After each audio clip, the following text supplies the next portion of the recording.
Welcome everybody. This is my chair. Is that funny? My brother Paul. Say hello to everyone. Hello. So we've just turned up for a psychiatry appointment. A little backstory. Paul decided to go on a lads trip to, where was it, Mallorca? And during his time in Mallorca, decided that he was going to take a half tablet from somebody that he didn't know.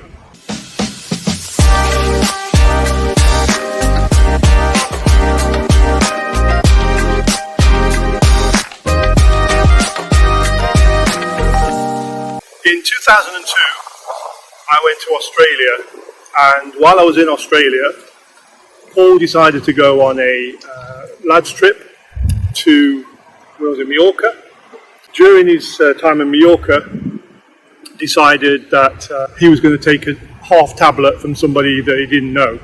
Why ever he did that is beyond common sense to me, but for some reason he did it, and the outcome was that by the time I got back from Australia, Paul was in hospital sectioned under the Mental Health Act.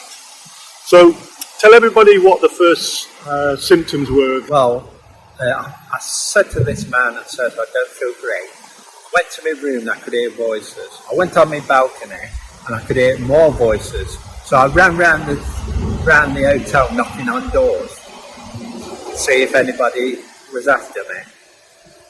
Which there weren't, which I'm glad about. And on the flight back, I was still a bit iffy. But then I went for a job, and they fired me because I wasn't doing the job right. I couldn't do it. So what did the people say in the hotel rooms when you knocked on the door? No one came out. Nobody answered the door when you were knocking on the door. So you were frantically banging on doors, yeah, and everybody was too scared to come out, wondering what was going on. Yeah.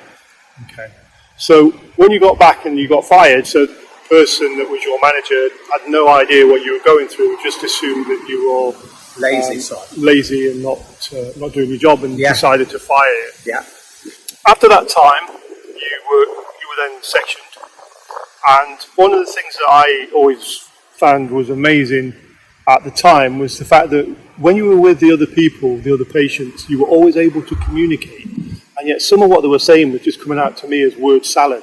So how did you communicate with everybody? How did you understand what they were saying?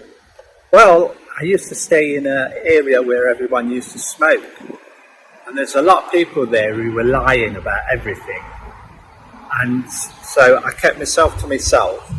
But then I had a woman tried to beat me up. And she tried nicking my stuff as well while I was in there. But how did you understand what they were saying? It sounded good to me what they were saying. So you basically just understood what they were saying, or you made sense of it in your own way? Yeah. About a month? Yeah.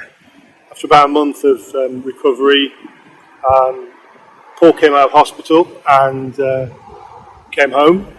Since then, he's been diagnosed with paranoid schizophrenia. Hears voices every single day of his life. Worse at night, isn't it? Yeah. He's on medication for that, obviously, and he's on a level now. He's balanced and everything's okay. But even today, Paul still hears voices every single day of his life. He told us that in the psychiatry appointment. That's right, isn't it? Yeah. How does that make you feel now, knowing that you hear those voices, you still hear those voices, just for that little tablet? Yeah, I know. I wish I did take it now, don't I? How do the voices come across now? Are they still as vicious and vindictive, or?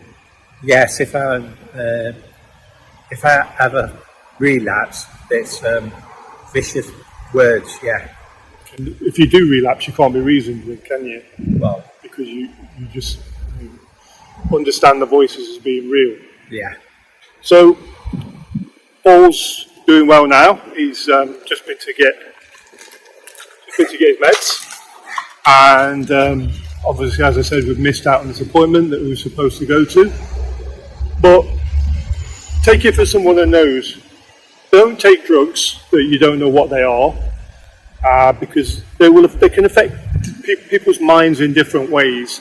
And one of the ways that you can become affected is by becoming paranoid schizophrenic. Take it from me, that's not something you want to be. Any last words, Paul? Yeah, bye. Take care.